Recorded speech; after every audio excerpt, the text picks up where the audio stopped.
मेरठ में हुई एक दुर्घटना, दर्दनाक घटना जो पूरे देश में झंझोड़ कर रख दिया है।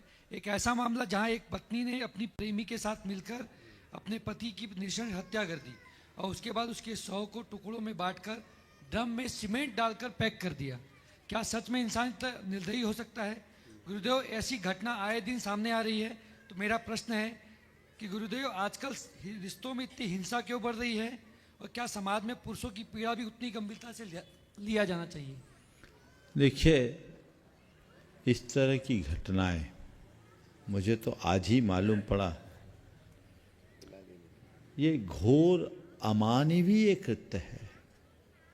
भारत जैसे देश में इस तरह की क्रूर घटना का घटना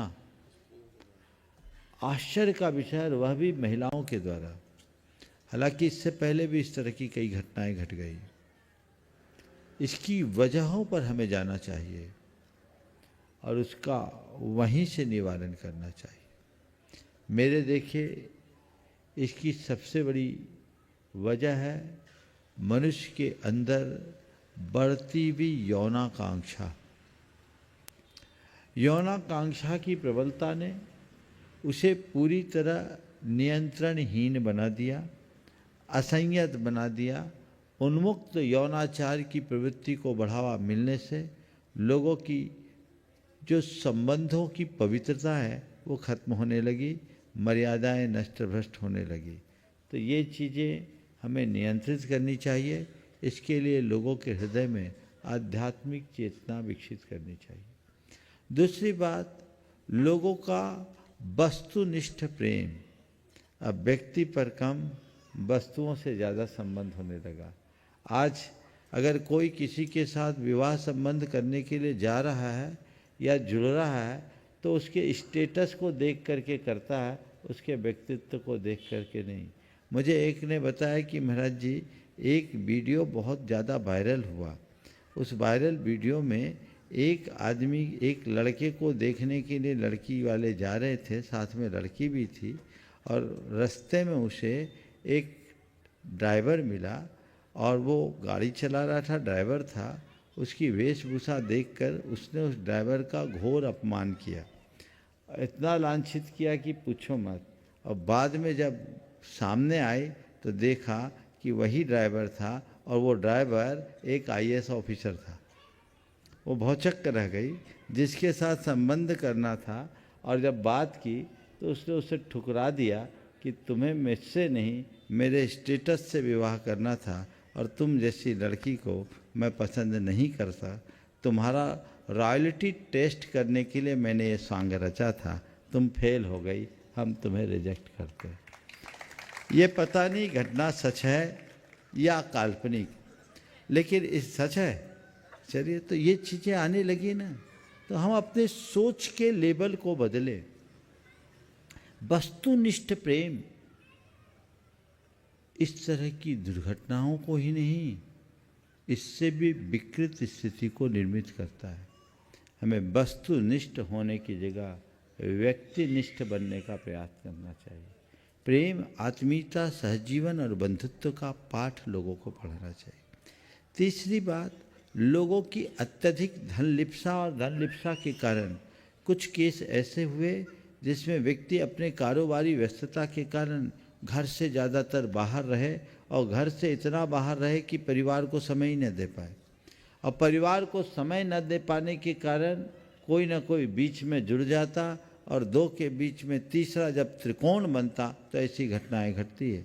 आज से कुछ वर्ष पूर्व ऐसी एक घटना घटी जिसमें एक बड़ा कारोबारी जो हफ्ते में लगभग 7 दिन घर से बाहर रहता, महीना में 2-3 दिन भी घर रह ले तो बहुत अच्छी बात है। 5000 वर्ग फुट का उसका बड़ा सा मकान और पति पत्नी, बच्चे विदेश में, कोई रहे नहीं, घर में पत्नी और नौकर, इसके अलावा और कोई नहीं। पत्नी जवान थी, उसकी भोगाकांक्षा जागी, उसका दिल नौकर से लग गया और नौकर के साथ रंगरेलियां मनाने लगी और उसे लगने लगा कि मेरा पति ही मेरे रास्ते का कांटा बन रहा है।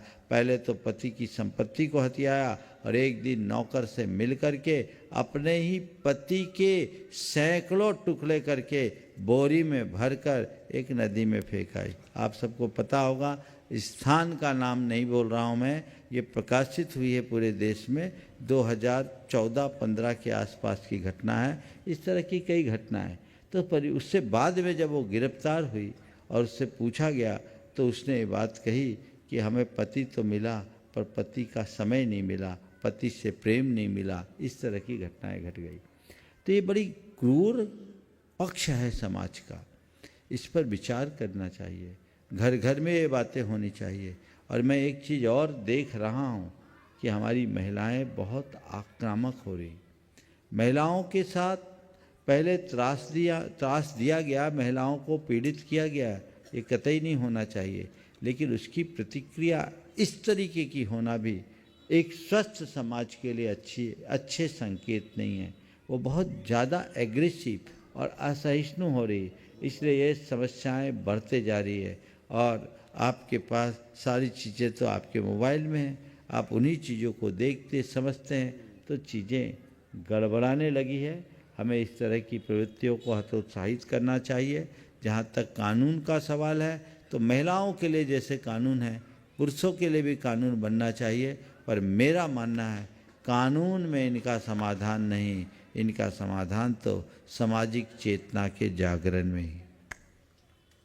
विनोबा भावे जी कहा करते थे कि कानून बनाकर हम वेश्यावृत्ति को बंद कर सकते हैं। कानून बनाकर हम वेश्यावृत्ति को बंद कर सकते हैं, पर हर स्त्री में किसी बहन, माँ या बेटी की छवि नहीं दिखा सकते। वह तो केवल धर्म ही कर सकता है। हर स्त्री में माँ, बहन और बेटी की छवि केवल धर्म दिखा सकता है। तो हम अंदर से उस धर्म को समझे, अध्यात्म को विकसित करें, चेतना को जगाने का प्रयास करना चाहिए। और इसके लिए शासन स्तर पर भी काम होना चाहिए, क्योंकि आज समाज में जिस तरह की विकृतियाँ उत्पन्न हो रही है और समाज उसका जो दंश भोग रहा है वो असहनीय है। आने वाला समय बहुत बुरा होगा और ऐसा समय आए उससे पहले ही हम सब सजग हो जाएं।